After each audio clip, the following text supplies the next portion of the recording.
Maroš Molnár je uznávaný slovenský kondiční trenér, který se proslavil svou schopností motivovat lidi k zásadním životním změnám prostřednictvím pohybu, disciplíny a odhodlání.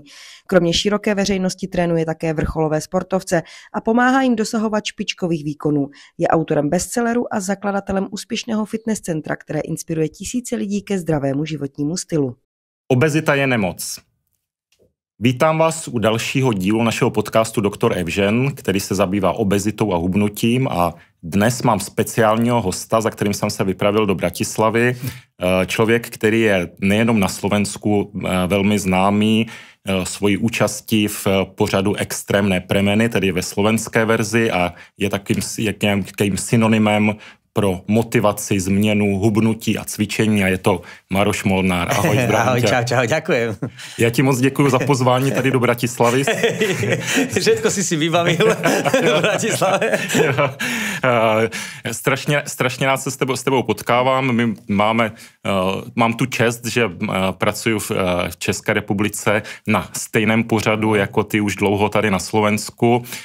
Kolik vlastně už na Slovensku proběhlo řád extrémních proměn? No, máme 5 sérií za sebou, teraz sa vlastne začína točiť 6. séria. Tak to už je kus práce. Jak ty ses dostal tady vlastne k tomuto pořadu? Jak to celé začalo? No, ja som sa tam dostal náhodne, lebo ja som tým, že nikdy nebol môj cieľ ísť do televízie, priorita bolo trénovať vrcholových športovcov, a mňa oslovili, že teda by som mohol prísť na nejaký casting do extrémnych premien, a ja hovorím, ty kokšo, do extrémnych premien, hovorím, že nehnevajte sa, že určite nie, že to robí v Amerike ten Chris Pavel. Hovorím, ja viem, kto to robí v Amerike. Hovorím, ja nie som úplne ideálny typ. Po prvé hovorím im, že ja strašne nadávam.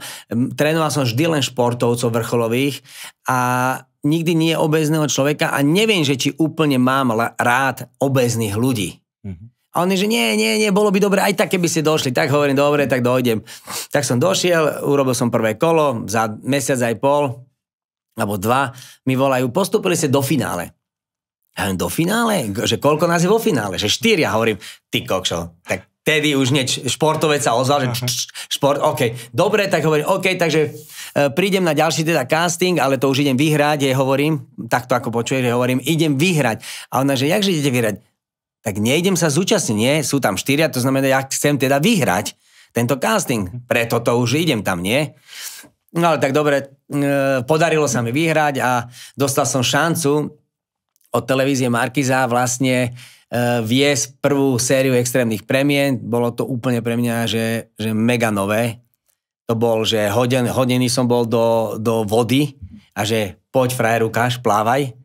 A bolo to pre mňa to bola, že šok jak svinia, pretože zrazu tým, že som nemal vôbec nič, nevedel som, nikdy som nerobil s obézným človekom, tak vlastne ma to stálo, že teraz idem robiť.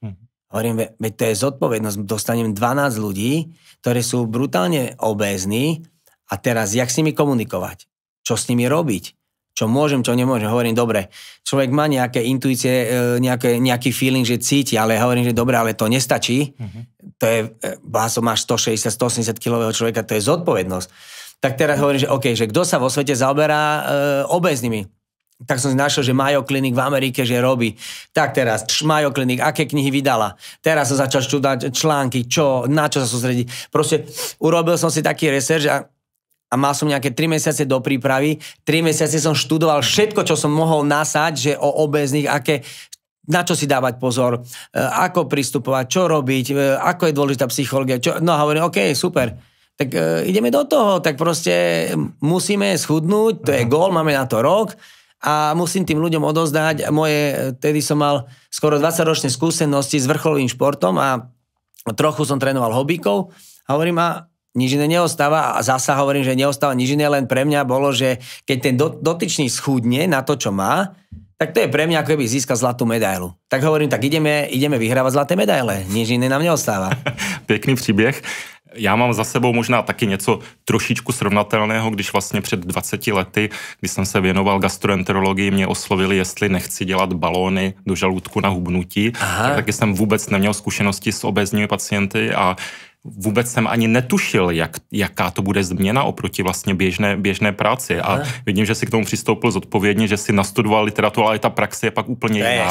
Asi se shodneme na tom, že to je něco, co se asi není úplně přenositelné, že si to člověk musí vyzkoušet na vlastní kůži.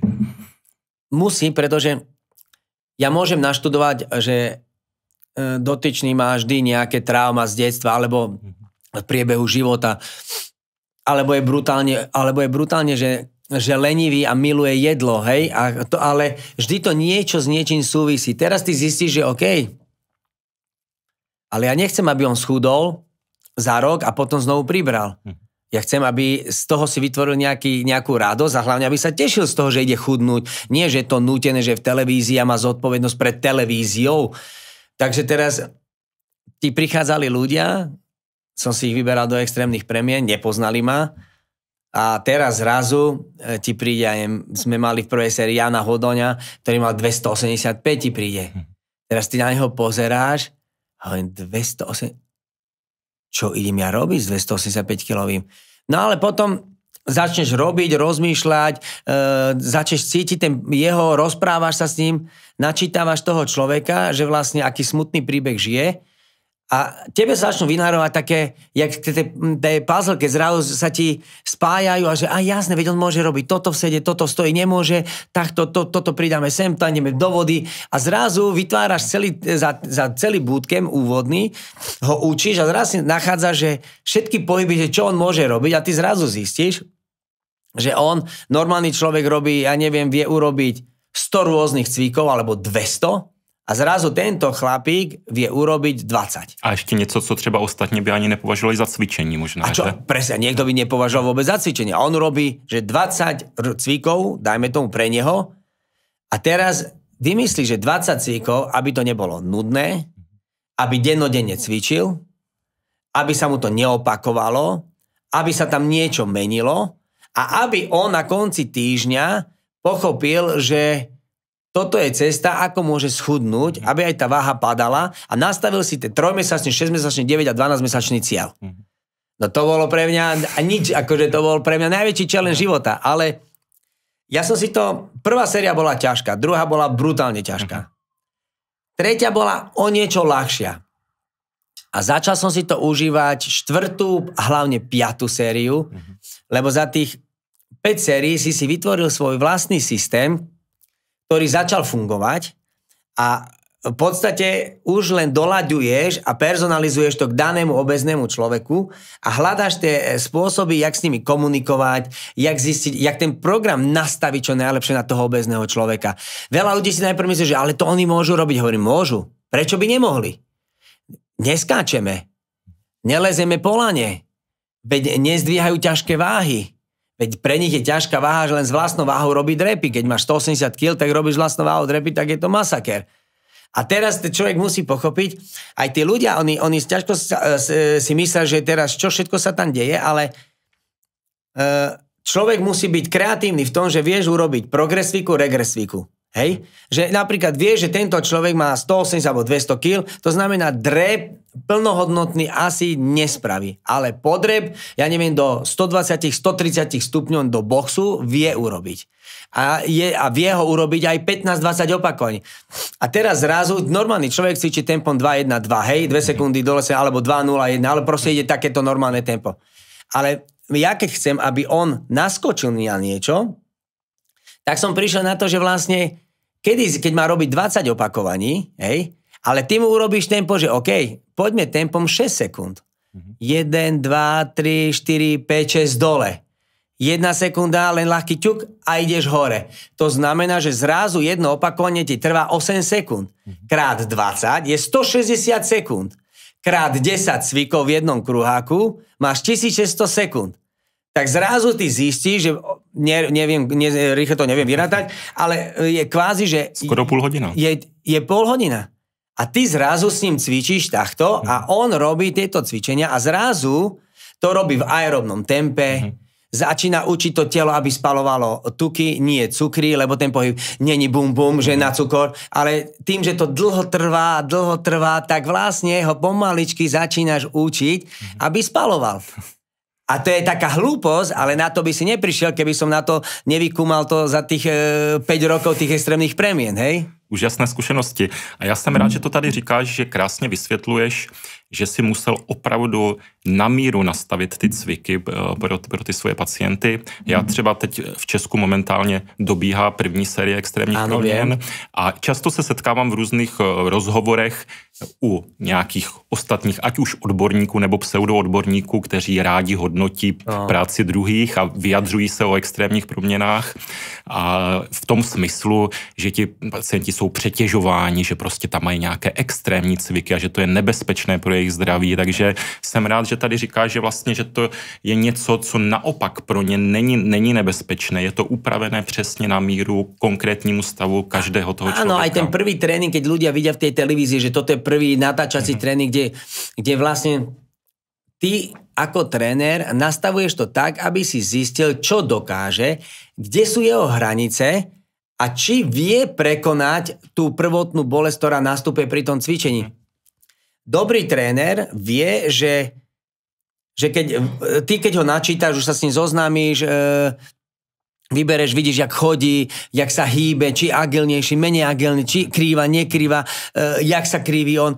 Čiže už vieš vyskladať si v hlave, že aha, dobre, tak tieto cviky je určite schopný urobiť. Sleduješ ho, keď sa ide výzvuť, že či si predkloní, alebo si dokáže čupnúť a tak, alebo si prichytí ponožku a jednou nohou a druhou si nastrkuje, lebo sa nevie A ty ho sleduješ a tým pádom sa ti vynárajú a prirovnávajú sa ti cviky k tým pohybom, čo v bežnom živote on robí a z tých pohybov vlastne ty snažíš sa vyskladať ten prvý tréning, aby si ho otestoval a počas toho hľadáš cvik, keď vidíš, že tu to môže a tam ho začneš pušovať a pridávať mu a poď, záber a ešte urobi jedno a už 10. A to je presne to, že teraz zistíš, že OK, páčil si sa mi, alebo niekedy ja nepušujem nikoho a poviem, že OK, super prvý tréning, teším sa.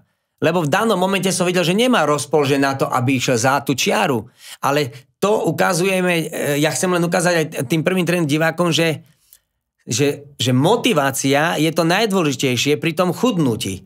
Že vždy musí byť motivácia, prečo to robím. Nemôže, že idem chudnúť.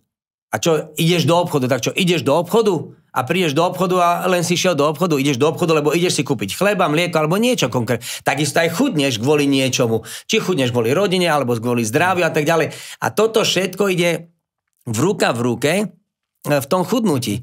Preto aj ja obezným teraz ľuďom, alebo v tým, čo sú v extrémnych premenách, vysvetľujem stále, že počúvajte, že vy môžete cvičiť, vy môžete dodržiavať stravu.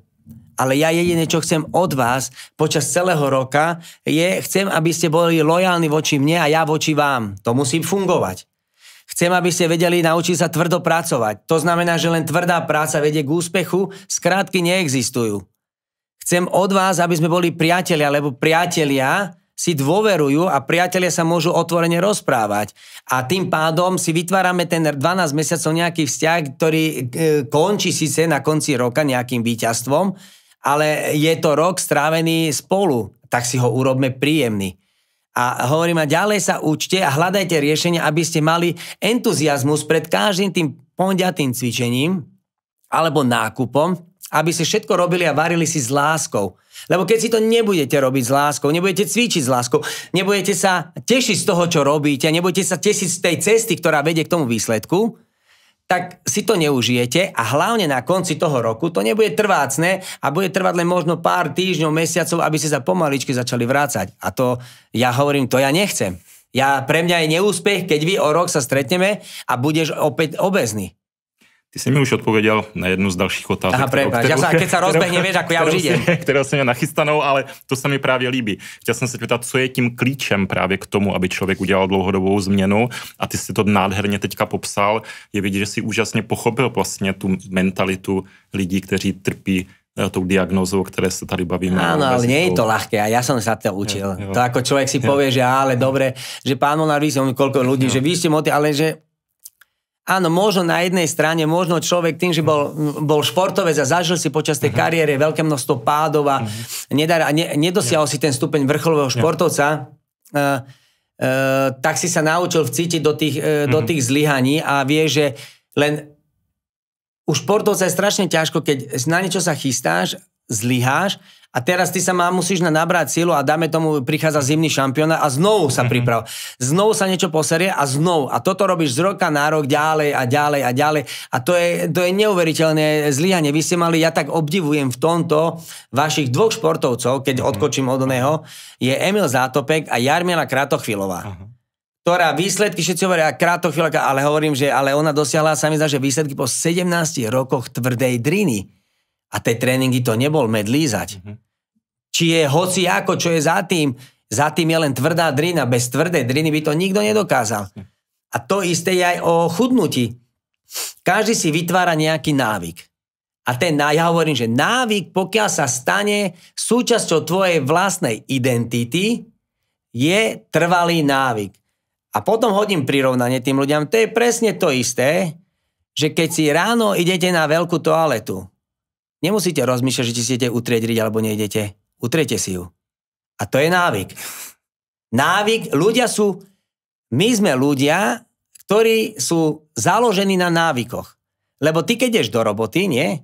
Tak čo urobíš? Ráno vždy staneš, ja neviem, niekto si ide váriť kávu, dá rabiť kávu, medzi tým urobí potrebu, medzi tým si neviem čo, medzi tým si potom sadne, vypije si kávu, medzi tým sa balí alebo srka kávu. Každý deň je to isté. Každý deň si sadneš do auta a nerozmýšľaš, že ako ideš do roboty, spustíš telefón alebo vybavuješ a automaticky šoferuješ, medzi tým sa už sústredíš na telefón, lebo už automaticky šoferuješ do svojej práce, lebo vieš, ako ideš. To je návyk. A hovorím vtedy, keď sa takto návyk stane aj cvičenie, nakupovanie a rozmýšľanie, tým pádom tá zmena môže byť trvalá. Tak. A jsme tady u dalšího tématu, které je v podstatě klíčové v obezitologii. Asi se shodneme na tom, že vlastně není až tak těžké zhubnout, to jako nějaký, alespoň třeba v horizontu půl roku zhubne asi většina lidí. To, co já třeba jsem viděl v českých extrémních proměnách a to, co vidím i u svých pacientů, většinou těch 6 měsíců prvních bývá v pohodě, ale pak přichází krize. Viděl jsi to tak podobně asi i na Slovensku a tam začíná ta práce být ještě mnohem těžší. Pak to dotáhnete, řekněme, do toho roku, povětšinou úspěšně, ale jak to potom vypadá s udržením? To si myslím, že je vlastně mnohdy ta nejtěžší část obezitologické péče, takže když se podíváš zpátky na ty řady na Slovensku, jak si stojí jednotliví účastníci, jak jsou na tom teď? Drží si svůj váhový úbytek? Ja sa priznám, že tí, čo sa držia, sa ozývajú a píšu alebo napíšu niečo tak ďalej. Alebo ma nevyhodili z tej spoločnej skupine z WhatsAppu, hej? A stále ju živia tú skupinu a niečo si píšu.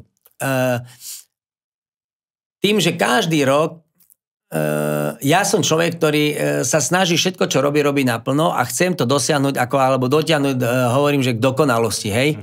A tak to znamená, že aj ten systém, čo si človek vytvorí, dokonale si ho snaží stále zdokonalovať, aby bol stále lepší a lepší a tebe viac a viac pomáhala viac ľuďom, aby vedel pomôcť. A za tých 5 sezón, čo sa točili extrémne premeny, tak z každej jednej série zostáva stále viac a viac ľudí, ktorí sa dostali na normálnu váhu a hlavne začali žiť normálne, zdravo a šťastne. Z poslednej sérii prvá je, tak tým je jasné, že prvá je asi najmenej ľudí, ale tá posledná, už ubehol rok vlastne od toho, už je vyše roka a podľa mňa je to, čo pozerám na tom čete, tak ja neviem, nejakých 8, 10 ľudí je plus minus v dobrej kondícii. Jasná vec, že on schudne, hej, absolvuje operáciu, ale potom tá váha sa dostane na takú funkčnú váhu, ktorá je preňho aj najlepšie udržateľná, lebo už nedokáže on potom trénovať, ja neviem, 5-krát alebo 7-krát do týždňa. Trénuje možno 3-krát do týždňa, pomedzi to sa snaží chodiť a tak ďalej. Takže on si musí, a tá váha sa jasná vec, že sa zodvihne a on sa dostane niekde. A na ňom je, aby si to udržal a tým pádom, tým, že bude stále športovať, robiť ten silový tréning, čo si myslím, že pre obezného človeka alebo po obezite, keď sa niekto schudol, je veľmi dôležitý ten silový tréning, možno dôležitejší než kardio, lebo o mnoho viacej myslím si, že človek dokáže spalovať a rozumná kombinácia toho silového tréningu jemne naťuknutá nejakým vysokointenzívnym tréningom a ľahúčko doplnená len obyčajnými prechádzkami, tak dokáže ten človek takýmto štýlom udržať tú váhu. A ja hovorím, že lepšie, keď si, aj celý rok im to hovorím, naučte sa, že aj 30 minút je lepšie cvičiť, ako ten deň vynechať. Vždy sa dá nájsť riešenie, ako cvičiť. Hovorím, že domov môžete ísť peši. Do obchodu nemusíte ísť autom, tiež môžete ísť peši. Či je ten obchod 500 alebo kilák, alebo koľko, stále viete ísť peši. Každý pohyb sa počíta. Každý pohyb sa... Je to len na vás. Áno. Je na vás, čo do úst vložíte. Na nikom inom. Nemôže sa sťažovať, že moja dcera Nie. Ty nemusíš dojesť. O tom není. Silový trénink si myslím je něco, co dříve tomu nebyl dáván takový význam, ale jsem rád, že se o tom poslední dobou mluví. Já vždycky o tom mluvím s pacienty a já jim to přirovnávám vždycky k kubatuře motoru v autě. Říkám, když máte 5-litrový osmiválec, tak i když jedete s lehkou nohou, tak spálíte 15 litrů benzínu. Jen to fikne, ale když máte litrový tříválec, tak i když ho honíte, tak prostě vám nesežere víc než třeba 5 litrů. A úplně stejně je to vlastně u toho hubnutí. Presne tak, absolútne súhlasím. Je to, bohužiaľ je to tak, ale silový tréning, ľudia si málo... možno muži nie, ale ženy sa strašne boja toho silového tréningu aj pri tom chudnutí, že ale ja budem mať svaly. No nebudeš mať svaly. Vieš, ako by si musela cvičiť, aby si mala svaly? Ale svalovina spaluje, ako si povedal, kalórie. Ďalej, snaží sa držať postúra. Ďalej je tam ochrana kĺbov. Keď máš svaly, ochraňuješ tie kĺby. Ďalej, okrem toho, že spaluješ, znižuješ bazálny metabolizmus. V podstate všetko vplýva na to, aby si sa posúval dopredu. Tak prečo sa bát silového tréninku? Přesně tak. Já se vrátím k těm výsledkům po letech udržení. Já bych dal takový komentář obezitologický k tomu, i třeba pro tebe. Když se podíváme na data z vědeckých studií, tak ty hovoří o tom, že pacienti, kteří hubnou s nutričním terapeutem a podaří se jim zhubnout, tak po 5 letech si je nějaký váhový úbytek schopno udržet pouze 5% těch pacientů. Je to možné. Takže pokud my se tady bavíme o tvých výsledcích, že to jsou, že z 12-13 účastníků, řekněme, 8 si to vydrží, tak to jsou vlastně úplně neuvěřitelné výsledky tady z tohohle. A ono ani nelze čekat, že vlastně by si to všichni udrželi. Takový život prostě není. To je, ale dobre, to je 8 teraz. No. To je rok, ale ešte majú 4 roky. Samozřejmě ještě mají 4 roky, ale i tak to vypadá a já třeba, si tiež myslím. To, co se třeba teď vidím v Česku, kde jsou třeba půl roku od těch změn, tak musím říct, že opravdu až překvapivě hodně z nich si drží ten svůj váhový úbytek. Někteří šli dokonce ještě trošičku níž, jako, jo, že to je něco, co opravdu obdivuju. Lebo vieš čo, podľa mňa ten, kto to pochopí, začne milovať ten život a to je ten základ. Začne si vychutnávať, že žije normálne. Lebo ten obézny človek, ono sa to ťažko hovorí, ale ten obézny, čo má 200 kg, on čelí neuveriteľne veľkému množstvu problémov. To si asi nikto nedovede predstaviť. Nevie, že? To je... lebo on rozmýšľa, môžem si sadnúť, nemôžem si sadnúť. Idem do tejto reštiky, neidem do tejto reštiky. To nehovorím o tom, že ich intimný život ide absolútne do kytek. Čo? Veľa si povedal, ale nie. Hovorím, ale áno, veď si nalejme čistého vína. A to, keď som mal toho v prvých extrémnych premenách tej prvej sérii 285 kg Jančiho, on nehovoril o veľa veciach, ale keď si tak človek zamyslí, takýto človek si nevie ani s prepáčením utrieť zadok, nevie sa osprchovať a poutierať, pretože nevie.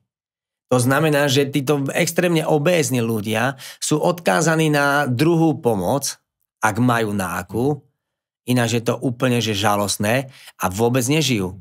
A to je na tom, preto ja hovorím, že extrémne premeny je nádherný projekt, pretože sa pomáha ľuďom, ktorí sú fakt, že úplne na dne a nevedia sa sami pohnúť stať. A není to o tom, že jak v dnešnej dobe, že idem si píchať injekcie nejaké a idem chudnúť. Super. Ja nehovorím, že je to zlé u ľudí, ktorí sú v takomto stave žalostnom.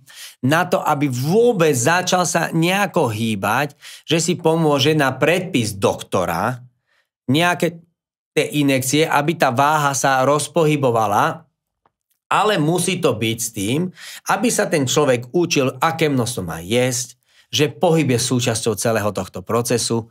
Tedy to vidím zmysel. Pokiaľ mám žiť na injekciách, ktoré ma len schudnú a nič, tak sa nič nenaučím. Tak ono, Řekněme, že tato oblast možná je trošičku složitější, mohli bychom o tom diskutovat dlouho, nicméně ty si tady zmínil jednu strašně důležitou věc, o které se tak moc nemluví, a to je ten intimní život. Jako to si asi lidé úplně nedovedou představit. Já jsem o tom nedávno s někým diskutoval, a abych to přiblížil, co tím myslím, tak jsem použil citát jednoho mého pacienta, který taky měl původně přes 200 kilo a zhubnul třeba 60-70 a on, jako, když se ho někdo ptal, jaká to je změna, a on tak ve srandě říká, já si na něj konečně vidím. A v tu chvíli já jsem pochopil vlastně, o čem to je, jako, jo, že vlastně to ani technicky vůbec není možné. Tady, zober si, že muži, hej, keď sú takto obézní, si zober, že keď ide čúrať do pisoáru, že ako? Čiže on sa takto oprie čelom o tú stenu, nejako sa nakloní a snaží sa, že to ide do pisoáru. A to je to možno až také dehonestujúce, keď to vidíš, až ti je to ľúto. Ja keď som to videl, mne bolo neuveriteľne blbo a to vidieť. Ano. A to ti príde ľúto a to je presne, ja hovorím, že to je to, že ja veľakrát použijem tieto prirovnania, keď s nimi pracujem. Lebo oni veľa vecí chcú snažiť sa smiať a zjednodušovať, ale keď to je to, že ty môžeš použiť citlivú vec v tom správnom momente, keď vie, že padne na úrodnú pôdu. Že ho donútiš sa zamyslieť, lebo ho chceš naštartovať, tak musíš s ním rozvíjať tú diskusiu, to je to, čo som hovoril na začiatku, že snažíš sa spoznávať aj tú mentalitu, že a teraz si môžem toto dovoliť, lebo teraz na to je pripravený a bude to akceptovať a zamyslí sa a nahecuje sa a bude ďalej tvrdo pracovať. Lebo inokedy, keby si to použil, tak to povie, dobre, vedia, jasné. Prejde mu to takto a je to vyriešené. A o tomto je to chudnutie, že ty fakt s tými ľuďmi musíš žiť. Ináč to nemá význam. Aspoň to si ja myslím. Já mám na to úplně stejný názor, zabývám se obezitologií 20 let a je tam spousta skutečně takovýchhle malých drobností, který si člověk, který třeba nikdy nebyl obézní nebo neměl ani nadváhu, vůbec nedovede představit a máme opravdu podobné zkušenosti.